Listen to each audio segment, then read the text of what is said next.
সবার কিন্তু গোল এক না। কিছু মানুষ চায় আমি বেস্ট এডুকেশন চাই, কিছু মানুষ চায় আমি বাইরে গিয়ে ইমিগ্রেট করতে চাই, জাস্ট ইমিগ্রেট করতে চাই, আমার আর কোনো গোল নাই, উইচ ইজ অলসো ফাইন। আমি মনে করি কোনো গোলই খারাপ না।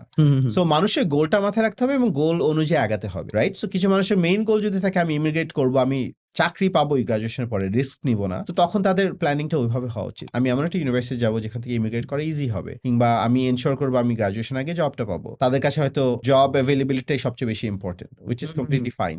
সো তখন তাদের ডেস্টিনেশন ওইভাবে চুজ করা উচিত যে কোন জায়গায় ইমিগ্রেশন একটু ইজিয়ার।